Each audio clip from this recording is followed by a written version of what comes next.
Good morning. This is Viv Vermaak coming to you live from Cape Town, barefoot and in my nightgown.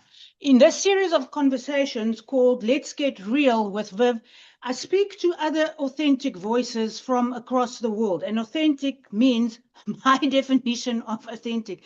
So it's a rare group of people who meet my standards of rawness, honesty, and authenticity. And you just managed to put a bit of Tabasco sauce in your life, okay? So today we are joined live all the way from Schniedel, Schnadel, Schmurzgemadel in Sweden. We are talking to the madman, the genius, the healer, Andre Sander. Welcome, Andre. Hello, Viv. I'm glad I fit your definition of authenticity.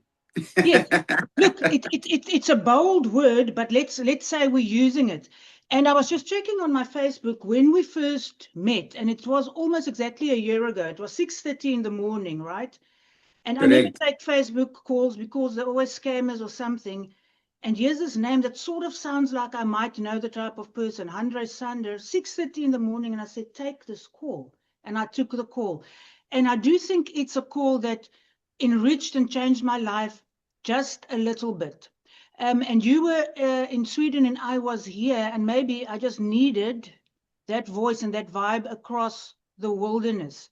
Can you remember that call and what made you reach out to me? Because you said to me, I've been wanting to make this call for a while, but I didn't know how it would be received. So, what can you remember about that first call and what made you pick up the phone that day? Well, I was actually at that stage of the game busy moving around here, cleaning up my yard, HTK, Andres Transkei. And I just had my phone in my pocket and I looked and I saw that you were actually online. And I've been wanting to bell you for ages because of that fuck off Friday gedunte of yours. Hmm. It's very often brought me a big smile and a thank God kind of attitude that some people on this planet are still a bit real. Yeah. So I was missioning around and the mosquitoes were attacking me and I checked, yeah, but there's Viv, she's online. Let me give it a bash. Let's see what happened. Yeah. And you picked up the call. So I just thought, hey, lekker, let's have a bit of a cuck and see where this takes us. So that's actually why I wanted to phone you, because I Listen, like your vibe, lady. That's why. listen, people must vibe. And we are joined by Sophia from Flugelfladen in Sweden and Paula Cockburn from, I think she's in Kalk Bay area in South Africa. Welcome, guys. Um, Also, quickly, before we forget, there's somebody that said I must reach out to you. They can't join the call, and I've forgotten the name as well. But they're in the Eastern Cape, and you built them a braai, and they said it still worked lekker. So I must tell Oh, them that's thank you for yeah, that. yeah, yeah, yeah, yeah. Yes, That's Penny. That's Penny. Penny. Yes, that's right. Well done. So that's them. So what we discussed that day, and I think I picked up maybe this manicness and the fact that you would have the audacity to just pick up the call and somebody whose vibes you like, because I also do that. I've done that. I'm saying, dude, I like your vibes. I'm coming to visit you, even if it's a 4-hour drive. I'll have tea and drive back, which I've done, which is a bit weird, Yeah. but I picked that up in you. And I said to you, you have a manic energy. And you said, yes, because you stopped drinking 6 months ago. And I said, That's right. well, that explains it. Because often, because I'm also a former dronkie, often in that Mm. rush of the stopping of the drinking, which is such a profound experience for us, you end up on a pink cloud. And I said to you, are you still on a Mm. pink cloud? And you said, Mm. you don't know. But it's been a year and a half now since you're sober. So I think Yeah. this is real. It's not a pink cloud anymore. No, now this cloud has gone bright fucking blue, Viv. You know what I mean? Talk Now, me how it about came talk up. me about the drinking thing, please. I want to learn from you. Okay, well, for me, I wasn't like, it's gonna sound a bit cliche, but I wasn't like a proper dronky, but I actually was. You know what I mean? Ah, for fuck's sake, am I the only one left? No, man, it was more like it was an escapism thing. I moved to Sweden 11 years ago. I got here and I realized like it wasn't exactly what I was expecting. So I learned a lot about expectations in the same way. And the chutters were just going from bad to worse on a daily basis. And I was like this thing, like I would call a mate on a Friday and a Saturday and I would get drunk with them on the telephone. But I would get proper drunk. At stages where the O's were talking to me about hearing fucking strange voices coming out of my mouth. Like weird, like almost demonic type vibes, and how I was being very difficult, and I couldn't remember any of the stuff, man. But now the escapism part, like having had an expectation of coming to Sweden, not realizing that expectation, and then the swaarkry, the cucking off that came with it, you know, like proper cucking off, learning the tax system. I got my own company, so like the way you've got to treat your staff, and that you don't have any advantages as a business owner. My relationship with my ex-girlfriend, that was just like, it was just getting worse, and you know what I mean. So this was my version of getting the hell out of Dodge, you know? So as a Sangoma, like we do use alcohol in ceremonies, but I always notice that the very sharp ones that use it, they don't drink it. They just touch it on the lips, and they put it here by their eyes, and they put it in their ears and a bit on their head. Because it's in our tradition, it's a thing you give to the ancestors, you know, spirits now. So I always used to put a glass when I opened my bottle of whiskey. And believe me, when I open that bottle of whiskey, those times I'm finishing it. That thing's not fucking, there's none left tomorrow. And I'd pour a little bit into a glass and I'd put it on the windowsill. And every donner's time I did that, I heard this voice, not like this boy. Every time. So much so that I stopped putting the bloody whiskey on the windowsill. You know what I mean? I got the muri. Because I was enjoying this drinking, man. It was that 1.5 hours or 45 minutes or however long it lasted of euphoria and, hey, I'm out of Dodge now, life is lekker. And then after that, it was net cuck, because you'd get drunk, pass out, raid the fridge again, wake up the next morning, and you just feel like cuck. And the one day, I got this idea, you know, maybe I should listen to these O's, not like this boy, you know? And as I was thinking, maybe it's time to lose this thing, I just had this massive vision, Viv. I was sitting there, and it was in the daytime. Obviously, I was stone cold sober. And I shot out of myself, and I saw myself sitting there in front of me like this. And I watched this thought from the back now enter my head. And before it could go out, you know, they say in the one ear, out the other ear. Before it could out the other ear, I grabbed it from the back like that. And I brought it to my face like this. And it was a little silver fucking wisp like hair type. But that was the thought now. And I'm looking at this thought like this. And it in front of me turns into a piece of a puzzle. Right? Now I'm fucking bewildered. This is all happening in real time. And I look up into the distance. And out of the distance from the horizon comes this moerse big puzzle. Already built. And it's moving closer and closer and closer and closer. And it gets within reach. And I see here at the bottom right corner, there's a piece of puzzle missing. So I take this one I'm holding on to and I slot it in, and die ding pas net mooi. Wow. And as I slotted in there, Viv, this thought that's now turned into a puzzle piece, I'm going to stop drinking.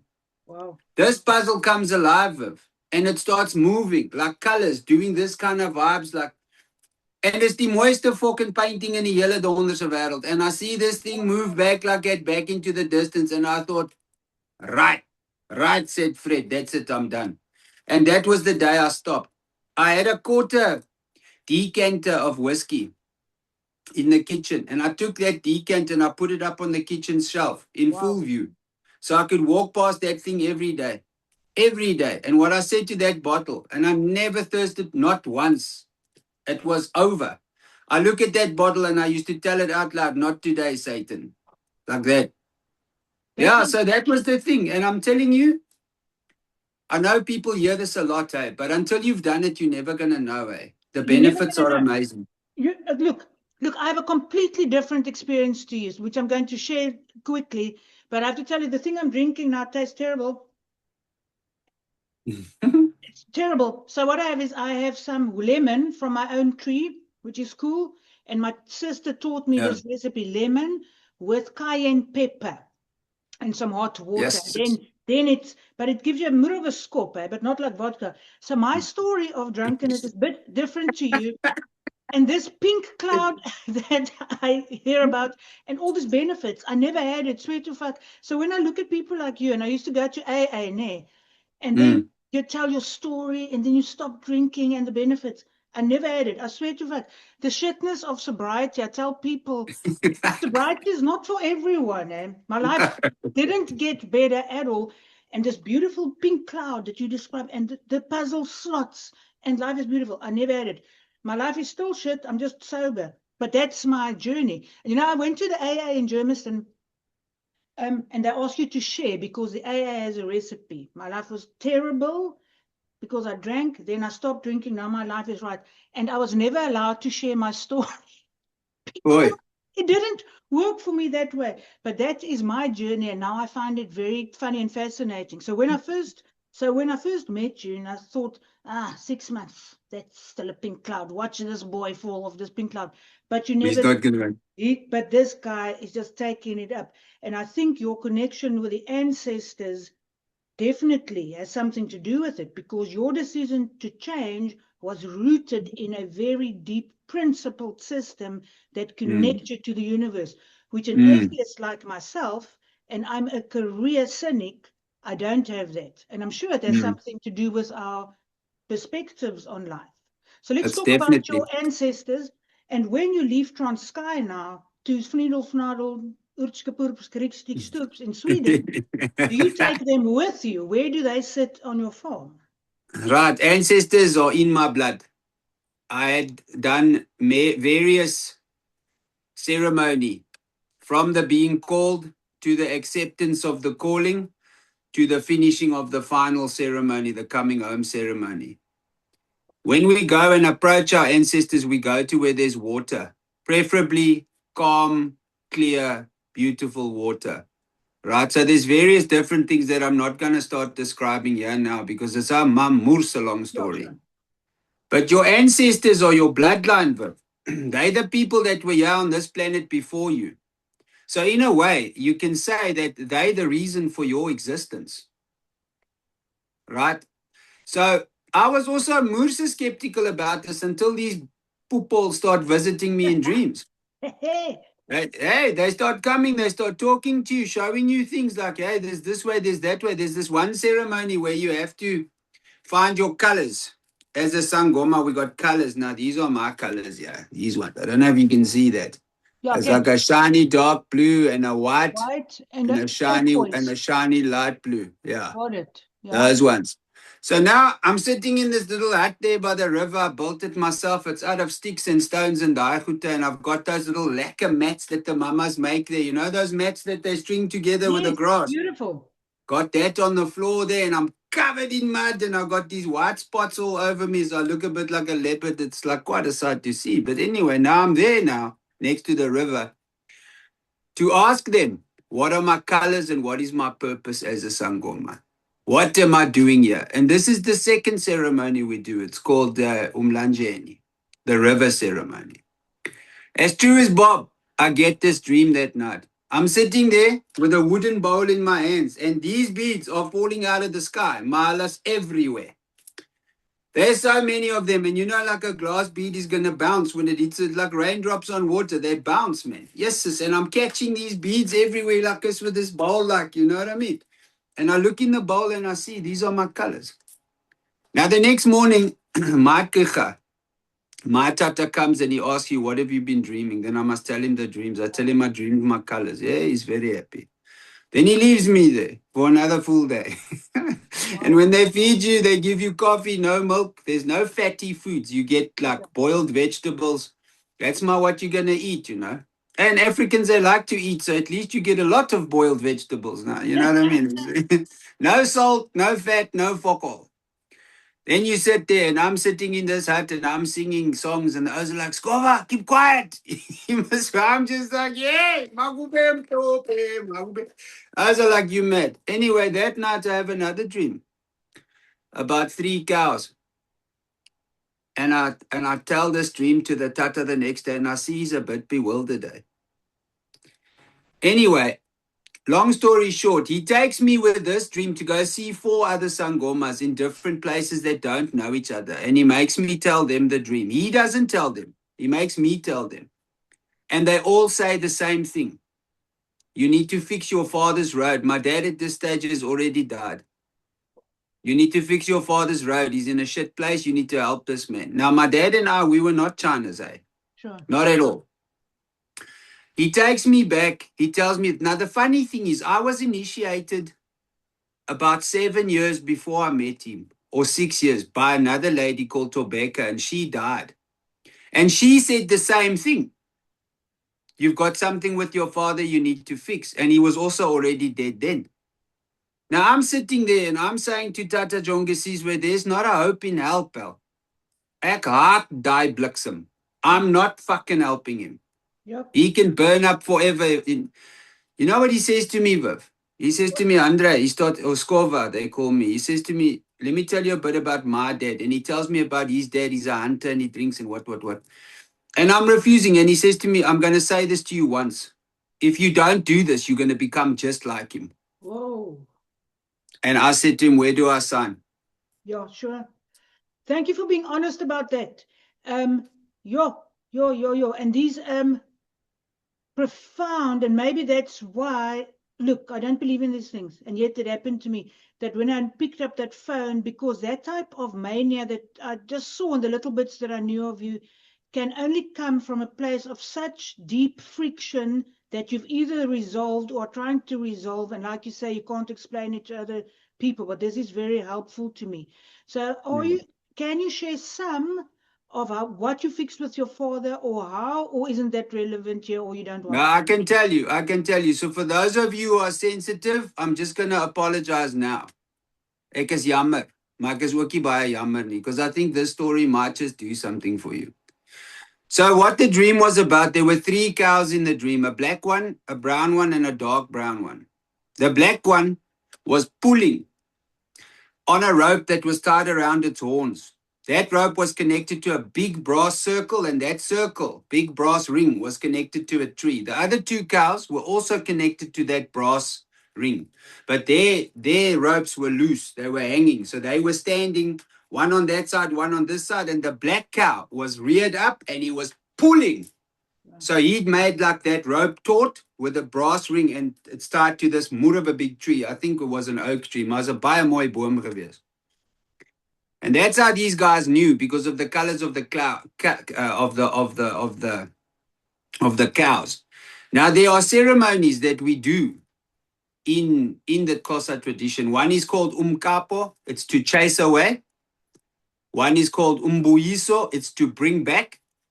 And one is called inkomo izilo, which is it's the final cow that you say thank you to the guardian of the animals and the plants with, right?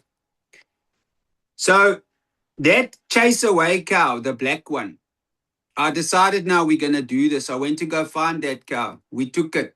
I got the cow. I built a little kraal there on the one place. We asked the people in the village if we can use this place for the ceremony. Everybody agreed. Now you must kill this cow. But you can't kill him if he doesn't bellow. Okay. So you put the cow down on its side like that. You've got him tied on the horns and you pull him down and he lies down, and you take a ceremonial spear and you poke him under the left arm here or leg. And he must say, "Wah." If he doesn't, it's game over. And this thing screams. Wah. And we dispatch this cow, and a lot of people get very happy because we eat steak now for the whole day, and the others are dancing all night, and it's a moerse gedoente. And that same night, my dad appears in a dream to my brother Denton. Wow. Yeah. And he says thank you to him, and he's ecstatic. Now, how the hell is that going to happen that Denton, you know what I mean? Denton calls me the next day. He says, yeah, you're not going to believe this, bro. I said, what? He says, Dad appears to me in a dream last night. He's thankful. He's grateful. He says, where are you? I said, I'm busy with the first ceremony, bro. That's amazing. Now, look, I can't understand these things, but I've also learned to be humble in the face of things I don't understand, because people like atheists, scientific people, the more you concentrate, the more you realize it's just bullshit. You know very little. And the language that you use and the somatic visceral experience of how these dots are connected is very powerful. And the Vikings, which of course is the country that you live in, they had a similar ceremony where you have to sacrifice an innocent, but the person has to agree. So again, these are patterns in the universe that our ancestors, or whatever language you want to use, understood, that they have to be real for you. And then you can then you can experience the same things. Okay, so now tell me about hacking away half of the Swedish wood to build the 100-restaurant Sky and the bloody cheek of doing it in a strange country. What are you doing there? Okay, well, I had a dream that I must come to this country while I was finishing my training. And I told John Gesizwe, listen, yeah, I dreamed this wolf. He said to me, I must come with him in a forest. He says, yeah. I said, I passed these 2 white trees. I followed this wolf into the forest. At that stage, the girl I was with was, yeah. I said to her, are there white trees in Sweden? Never seen a birch tree in my life. She says, yes. I said to her, bring me some of that bark the next time you come back here. As true as fucking God, there it is. Yeah. She brings me this. So that's actually one of the biggest reasons why I'm in Sweden. But the other reason is that I also made another decision on another level to bring her back here because she had kids, I made a promise. So I had to fulfill that promise. So I just want to tell people, julle moet pas op. Don't make promises lightly. especially not if you're the type of person that's going to deliver. But anyway, I got here, worked here for 2 years, and then I found a guy that was working for me. He said, there's this people selling this land out there and it's quite cheap and what. And I said, all right, let me come look at it. So this is kind of like just following intuition, soul vibes. You listen, you pay attention, and then things feel right, and then you follow that move, and then it ends up being very right later. But you don't see it coming. So you just follow the vibe. Anyway, I come and look at this place, and I'm like, yeah, this mos 'n lekker plekkie, die mos man. And it comes with another property just down the road. And I'm thinking, all right, 300,000 crowns, Viv, for more than a hectare of land. I'm thinking, is it? Ask him, cool. I go online, I apply for a loan, I get 400,000 bucks the same day.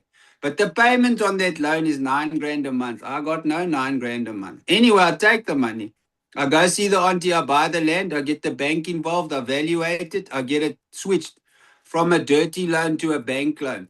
Payment down to 1,200 bucks a month. Both properties in my name. Oof. So I bought it, but then I left it here. Because the original idea was to build here, man. I was going to build and sell. I didn't really know exactly what was going on. It just felt right. You know what I mean? I left this place. Eventually, it turns out I broke up with this lady now. Mursasawa Gedunta. And I come out here and this place is overgrown like you cannot believe. There's bome everywhere. And I start getting to work and I start chopping and I start this and I start that. But the day I got out of that car, and my feet hit the floor. Yeah, at HTK. I felt it. I know it sounds like a bloody movie, but it's not. I felt this thing just go whoosh, and I become one with this place. I felt it because what you've done in that place in a year, and at the time I didn't know if you were mad or that, and I still don't know, but you said to me on the phone, and I don't know, I'm living in the middle of a fucking forest, Viv. And you showed it to me like that. And then you showed me a little picture of this one patch of grass with your braai. And this is the place you called home. So you definitely had that. And I think it is a rare thing for humans to experience it in your body and your soul at the same time, that this is my destiny, this is my passion. Mm. And what you've done with that place in a year is quite extraordinary, because you're also a builder, right? You build things. What is your actual job? Well, I've got a company called Dynamic Timbercraft. It's called DTC Soenswal AB. AB is like what is this thing in English? I don't know. It's like an aktiebolag. It's like a limited company, I think. Sure. But what I do is I do refurbishment of houses. I build conservatories. I put down foundations. I do roofing, windows, doors, fucking you name it, I do it. So tell me about the differences, because I was very fascinated about how the way the Europeans work, or maybe you're just in a forest there, but you used to working in Cape Town where people are very specific about details, and then in Sweden they just push like a kindergarten drawing across and say, build this thing. So talk to me about the differences you realized between how Cape Town does it and how the elves in Sweden do it. Listen, it's changing now, thank God. But I tell you, I was gobsmacked. I said to Oak, he wants me to build this conservatory for me. He's drawn a plan. So obviously me, coming from Skarpstad, I'm thinking, okay, here comes some drawing. Literally a pencil sketch. Sommer no ruler, fokko, freehand. I was like, yeah. I said, are you being serious? He says to me, yes. I said to him, but how are we going to pass this drawing through the municipality? He tunes it's passed. I said, no ways. Yeah, I said, there's no ways. Yeah, so anyway, so we might build it, but it is changing slowly but surely. I mean, we're still operating on these old school porcelain like fuses. You know, the DV board thing is only becoming popular now the last 6 years or so. So it seems to me like the O's are a bit backwards. But the other thing about the building here, it's not as easy because everything is layered. You've got insulation in walls. You've got layers of plastic on the inside before you put the rhino board or what we call yips board down. On the other side, on the outside, you've got like a type of a foil that you use. And I'm not talking tin foil. It's like a material that allows moisture out, but it doesn't allow moisture in. So everything is layered. There's like, it's not just you building a brick wall. No. Of course, because your weather is a lot more severe. You know, us in Cape Town, we love complaining about the weather. So what's your message for us in Cape Town complaining about the weather? Julle is vol kak. Come to Sweden for 2 weeks in winter. I promise you, you're going to love your weather. You're Yes, going to love it. yeah, you Don't must go cry. outside and dance in the rain, lean into Dance. the tornado. Listen, if the sun can't find you, keep dancing in the rain. That's it. Gaan staan in die reën. You're going to be lekker, I promise you. Moenie worry nie, watch Oh, net type wait, I'm vibes, you know. writing this down. But if the sun can't find you, Keep dancing in the rain. Keep dancing Yeah. in the rain. Yeah, that's lyrics from a song that hit me the one day. It's a very lekker tune, that, but yeah, it makes sense. Eh? Keep dancing in the rain. And Yeah, yeah, okay, great. I love it. I love it. yeah, Okay. So what I'm interested in now, because obviously the spiritual healing component, and then because you live in Sweden and there is this pattern, what we hear of the cold plunging and the blooming saunas, and you do these things together. So talk about what that does to your body, and now you have this plan, which I hope I can help make world famous. That Okay, listen here. Cold plunges and ancestors.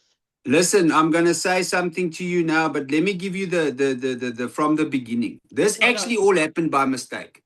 Well done. Okay, this wasn't a plan. This was just I don't know, it hit me.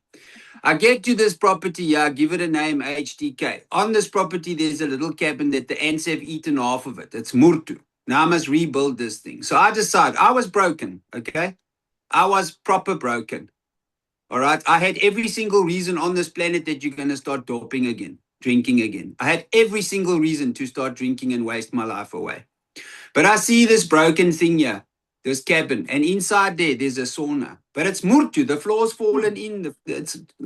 Now I must rebuild it. So I decide this thing is a representation of me, but in the physical of my body. And I'm fraught. The place got wet and ants. Okay. You see what I mean? So I start rebuilding this thing. I rebuild it very nicely. Remodel the sauna. Outside there's a little pool, but the pool's got a fireplace in it, so it's actually meant to be kept hot. I take that fireplace out, close off the holes, put cold water in. So I start this thing with a hot cold, and I do it. But now, the first time you do something like this, it's almost not funny, okay? No. When water is 2 degrees, okay, your soul climbs out of your body when your body climbs in that water. You know what I mean? It's cold. But I start doing this hot cold thing and I start noticing, but hang on a second, like stuff is happening. Like real stuff is happening. I'm starting to feel a bit better. I'm starting to like function better. You know what I mean? I just feel this. So I decide, all right, I'm going to get the water cleaned up because it's all rusted and my boreholes got rust in and whatever. I do that and I pay attention to how the sauna works, but I keep doing this. And I start reading a bit about where this comes from, why the Oaks do it. And I'm having these major experiences, but I'm pushing myself to the max. Like when my body says, get out of the sauna, I'm like, no, sit a bit longer. Then you're getting so bloody hot, it feels like your head's going to explode. At that stage, that sauna mine used to get to 100 degrees. 100 degrees. Listen, it's not funny. Yay, brand. Then you hop out. Now you go from 100 to 2 in a second. One time. Now you're sitting in that water. So you start figuring out, listen, when your body tries to press the cold out, just relax, just calm down, relax, keep breathing. You're not going to die. Or maybe you're not going to die. You don't know. But you sit anyway. And then I started realizing what's going on inside my body, like how this cold would penetrate the skin, but then the skin would warm it up a bit, and then that would get cold again, and then it would go through the muscles, and so far that you can feel it in the bones. And then you get out of this water and you get back into the sauna and you do this 3 times. Now, what I've come to realize is like for people with anxiety, you're never going to be more anxious than you are when you get into water that's 2 degrees after you've been fucking sitting in a sauna that's 90 degrees. That's a lovely thing to look forward to. I'm telling you, it's cuck off with a cherry on top. But you deal with it because now you're in a place that you're actually quite safe, okay? And you're using extremities to get into touch with who you are and what you are capable of. Now listen, not everybody's going to sit in that water for 6 minutes like I do. I didn't. The first time I got in that water, I got straight out. It was cuck. You know what I mean? And then I went back into this. I was like, no, I'm not going to do this. And then you get so hot. Now you want that water. All of a sudden, now you want to go be anxious because you're cooking. Then you sit for 2 minutes. And so you go more and more and more. And the benefits just get better and better and better because you feel anxious, but you realize that you've actually got control over that anxiety. Right. And it's not even a force thing. It's a desire thing. It's like, I want to stay here. I can do this. It's not that bad. You know? Sure. I mean, I got Sophia here the one day. Sophia sit in the water with me. Yeah, I laughed at her. Shame. She gets in that water and she sits down and she goes, are you sure this is good for you? No, I'm not sure it's good for you. It's mad. But it is mad. So I'm going to highlight that it is mad. And you have this intensity to you that I'm not sure most people can match. And I definitely had it when I was a drinker. But now that I'm sober, I'm a complete sissy. So I lost a lot of when my demons stopped chasing me, I lost a lot of that intensity and that need for intense experiences. But that intensity, I think, is very attractive to people. But you've now done something that's even more ridiculous. And I love the intensity of the cold plunge. I've experienced that feeling in a small way in Cape Town when I stayed in 11 degrees water for 10 minutes longer than I should have because I didn't know. And so taking for 20 minutes and people come to me to take you to the hospital. Nee, dis lekker. Dis lekker. Jy lyk nie reg nie, is blou. Los my. Dis lekker. So dit is kak, maar dis lekker. So I agree with you that when you feel these things physically, it takes, because we overthink, right? People like me, we're analytics. So sometimes when you feel it in your body without words, it's very powerful. But now you're going to add some Xhosa rituals to this, I hope. Yeah, I do already. I've done it already. So first you must feel that it's so cuck that you might die, but maybe not. So that's the opening, opening cocktail. And then we put you in touch with your ancestors. That's going to take us up completely. Tell me about that. You see, so here's the difficult thing now. You're sitting in the sauna and you're working up a bit of a hitter there. Now you sit there and it gets hot. Then you think, I need to go cool off. You say, no, sit a bit longer, sit a bit more. Then you sit a bit more and then like you're sweating, it's hectic. So what this does, I think, is it builds up your emotions a bit, you know. Then you go and you get in that water. And you sit there, then I say to the oak, listen, now you're going to feel your body is trying to push the cold out. Wherever you get any tensity, relax, completely relax. Just keep breathing, keep your eyes closed. Now, when you hear the words in the mind, I want you to think about what it feels like when your thoughts go, when they leave you. What would it look like if it looked like something? When you hear the words in the heart, the same. What would it look like if you could see love coming out of you? And then when I say to the will, then you think about what it would look like if energy was coming out of your hands into the work that you were doing. And when you hear the word God, picture whatever the hell you think it is. I'm not going to tell you because I don't fucking know, do I? So you picture what you think it is. Then we sit there and I say these 2 things, these 2 prayers that people pray like that. Once with their eyes closed, once with their eyes open, and they look at the bush like that. And whatever happens, Viv. And I'm telling you, for every single person that's done it so far, it's been a very different experience. completely different. And that tells me the truth. Okay? Whatever we think is the power that be, it's going to be different to every single person. And that's the problem I have with this whole dogma in religion. Sure. You're trying to tell everybody this dieselfde vir almal, dit is nie. Dit is nie. It's the same thing, but it looks very, very differently. Like if you eat a piece of steak, it's going to taste a specific way to you. And I'm never going to know what that steak tasted like for you.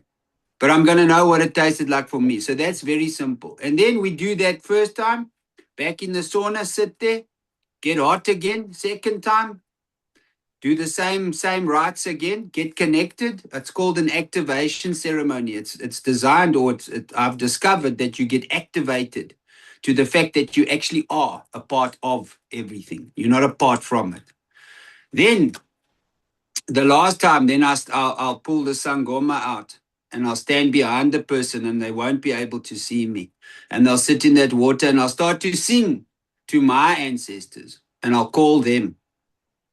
Then I ask these people the second time we're sitting in the sauna, you must think about your names now.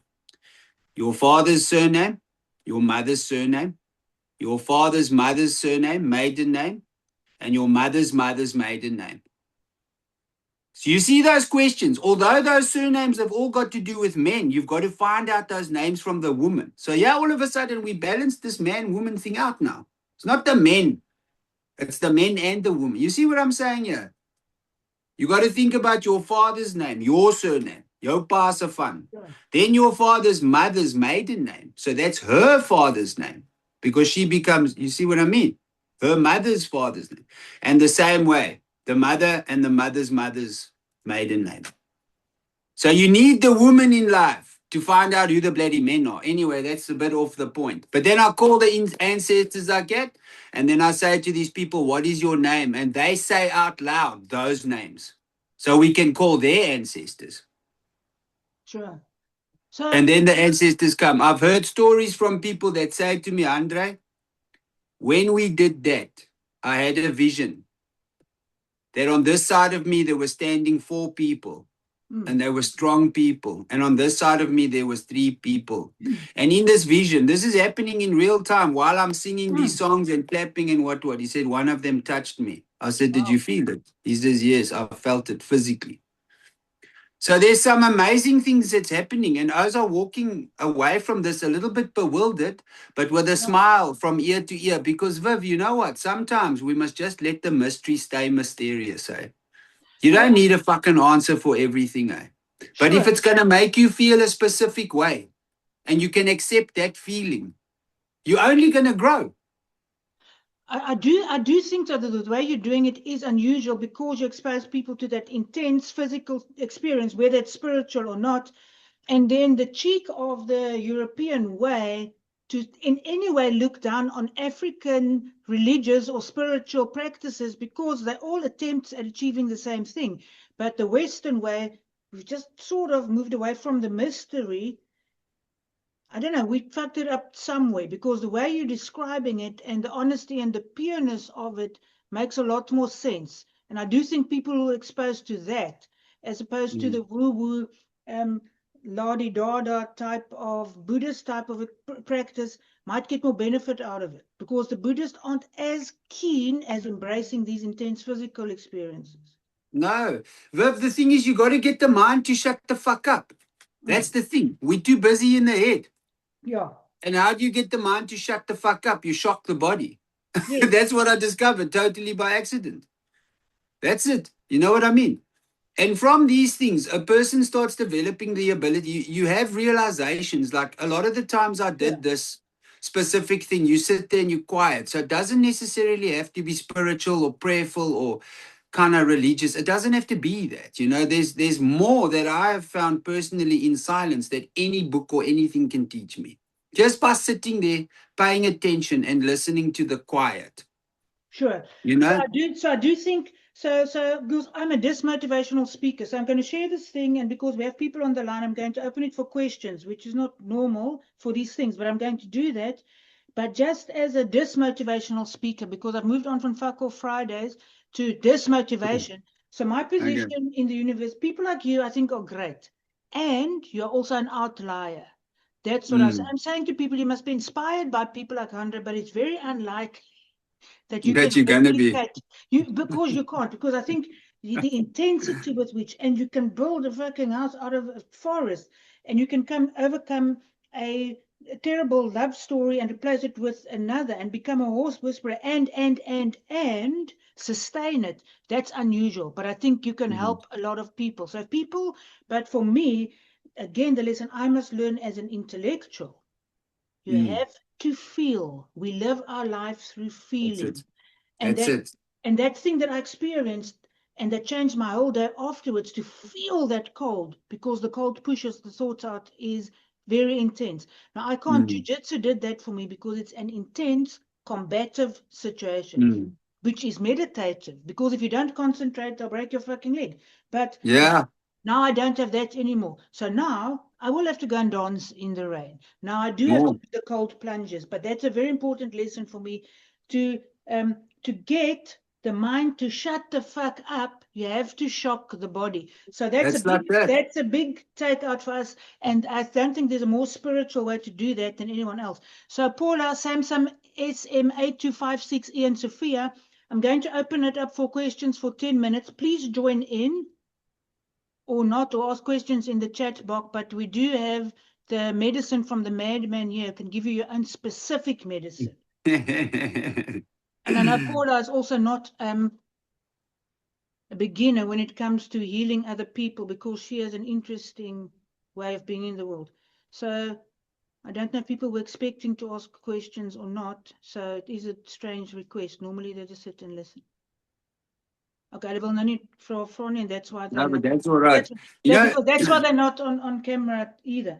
Okay, so lessons for South Africans, want ons hou daarvan om te kla, né? And I'm one of them. So what are our lessons to take from you? Okay, for the country. For the country, want jy weet ons huil nou baie hierso. Yeah, huil for the country. Let me tell you this one thing that came to me very, very long ago, and it's stuck with me and it works. Acceptance is the cure. All right, if you can accept a thing for what it is, or for whatever the hell you think it is, you can start working on it and you can start fixing it. But if you keep resisting a situation or wishing it wasn't the way it is, that thing's only going to get stronger and it's going to keep nagging you. Acceptance is the cure. Accept a thing for what it is and get on with doing something fucking about it, okay? So crying never helped anybody. The only thing it does is it releases your emotions and you feel a bit better. Crying about a situation does nothing. Does nothing. Start working. Cucking off is probably one of the things you're going to learn the most from in life. But you have to accept the fact that I'm busy cucking off. Then you're gonna do something about it, and the chances are quite high that you will stop cucking off, because you've now come to terms with the fact that you're cucking off. So that cucking off may very well become some weird form of being lekker. So it's either lekker cuck or it's cuck lekker. The choice is yours. I tell myself this every day. Listen, being a builder and going through the cuck I'm going through, none of the shit's easy, but I've come to terms with it. That's why I'm so high energy. You know, that's the first thing, okay? Acceptance is a cure. The second thing is that around you at any given stage, and Viv, you've been a person like this to me, there is guidance everywhere, okay? It's in the words of a child. It's in the writing on a piece of paper or in a magazine or in a flippin' newspaper. It's on a random video on Facebook or Instagram or wherever, okay? There is guidance everywhere. The answers that you're looking for are all around you, okay? The only way you see them is when you pay attention and you trust the process. What process? Well, life, okay? It's a moeilike thing to do, okay? But I've been doing this now for a very, very long time. And I'm telling you, trust the process. You don't have to get religious. You don't have to get spiritual. You just have to trust the fact that you're alive and life wants you that way, okay? We are here to cuck off. Guidance is everywhere. Help is everywhere. Ask for help. Just ask if you need it, man. There's nothing wrong. But this victimhood shit that's going on, yeah, it makes me mal. Hou net op fucking huil asseblief. Ja, hou net op fucking huil asseblief. Ons het werk om te doen. You know what I mean? Yeah. I don't know who that was what said that, but I think he's got a point. No, he said to us like that. So the way I package my message, and so the acceptance, I think these are very difficult concepts. So because my message is that people must have the courage to be average. You have to Yes. show up as you are, as you fucking are. Because people are waiting for a better version of themselves to come along before they attempt anything. And I wish I'd known this sooner, you know. I wish I'd been more productive because I was waiting for that better version of myself. And I could have been average at a whole lot of things, and now I'm just average at a few things because I didn't have the courage to be myself. And I think the way I phrase that cucking off thing is I tell people, first things first, you're all fucked, okay? You must understand this. You're all fucked. You're gonna die. Secondly, you're still alive. Now, the two of those things together is a bit problematic. It's very complicated to be a human, but the best I can do is help you sit with this complexity in curiosity, authenticity, and a sense of fucking humor. That's it. That's all you have. There might be no progress, right? Curiosity, authenticity, and laughter. That's your only fail-safe tools to get out of here. 100%. I agree with you fully. I mean, what is so serious about life? When did we decide that life was so fucking serious? What for? Look, it is very serious. All I'm saying is the only way to deal with it for me is laughter. Yes, that's what I'm saying. And when you're too serious, you don't laugh anymore. Why? Yes. What's wrong? When you're not curious, when you're too serious, your curiosity goes out the thing. When you're too serious, you can't be authentic because you got to worry about what other people say. Fuck up. Stop it, man. Look, everything is a fuck up. That I must tell you. There is no easy way, but I think you found a way with this manic energy and with the way you do things. You build things. You sit in water. You sit in the sauna. You embrace things. You slaughter the cows. These are incredible things to expose yourself to. And it's wonderful that you're sharing it with other people. And I'm so grateful that I picked up that call a year ago, and I have since danced in the rain. Look, yes, it was stiff. Ja, hey? How lekker was that? Fuck jou, Andre. Hey, lekker. Kry vir jou. And we don't have saunas here, but we have a cold ocean, so I'll definitely do more of that. Yes, spiritual stuff is not in my realm at the moment, but I'll start with the physical stuff and more. Let me tell you something. Let me tell you something for nothing, Viv. I'll give you this one for free. Yay. The most spiritual thing you can do is be a fucking human. That's it. Yeah, that's advanced. Whether you like it or you don't like it, that is how it works. We are here to be people, human beings. We are human beings, not human doings. You know what I mean? Yeah. That's it. Us are running away from this thing left, right, and center. I'm watching people wanna be Buddhists, wanna be yoga practitioners, fucking this thing, that thing. They're going all over the world, drinking ayahuasca. Allerhande snacks are kak what they're doing. Why? Because they're running away from their human experience. Sure. I look at these eyes and I'm thinking, guys, what's the point? You can't get away from you. There's something in you that you don't really know what it is, but it's something. I think you have to feel it. So, and that's what Estelle asked me to speak about. Everybody's looking for a solution. Now, I'm saying to people, there are no solutions. There aren't trade-offs. There aren't any solutions. There's only life. Live. Life is for the living. Doen wat jy wil doen. Maak soos jy moet maak. You know, the nice thing about science is it'll teach you that every action has a reaction. What they call it in scientific places, cause and effect. Yeah. That'll teach you proper. Live your life. Yeah, but what you're doing, people, is causa and effect. You understand? There we go. Causa and effect. One time. Tata my chance, tata my millions. Andre, this has been amazing. What I think what will be helpful to me, every 3 months we do another thing like this. I've now given up on Facebook Live because my last 3 fucking things haven't worked. Yeah, but maybe if we do it from your page next time. But I think it's very valuable to me to touch base with you from time to time, and that maybe we can put a little handbook together of everything. I haven't thought this through. Let's see what life brings us, Viv. You do the thing. You the intellectual. You know what I mean? I'm all heart. You all brain. I think somewhere along the line something can happen. So. I'm not saying you don't have a heart. My man only verkeerd verstaan, yeah. Yeah. I know you got a moer of a big heart. I've seen that too many times. Okay, maar hou net op, huil asseblief. But I think for me, what I haven't heard you say in this way before, that this is my final message that I'm taking and I'm putting on Facebook when I share the YouTube link, which will take me a few hours, by the way, because I'm stupid with these things. Going to take this recording, put it on YouTube, make a thing, put it on Facebook. To get the mind to shut the fuck up, you have to shock the body. Now, like that. Now, I don't know how you're going to put it in your marketing pamphlet because the Europeans will. I'm not going to say a word. It's going to be surprise. Surprise, but that is amazing. Okay, so Sophia's asking, are you sure the heart won't stop in that cold water? Yes, Sophia, it will. Thank you for a great talk, Viv. You saved my Christmas last year. What did I do about Christmas? With an absolutely brilliant video. You did that dancing thing on Christmas. It was last year, Viv. Oh, yes. The dancing. You do the dance. You must do it. You must do it. Well, you put people in cold water. I make them dance the bullshit out. Yeah, this is how I do it.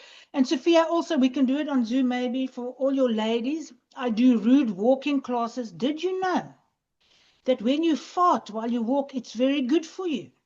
So I do walks where people fart together, and it's also to lower your ambitions. And did you know it's good to swear when you do exercise? And I'm serious. Scientifically been proven. If you do push-ups like this, and it doesn't work so late, and you go, oh fuck, oh fuck, oh fuck.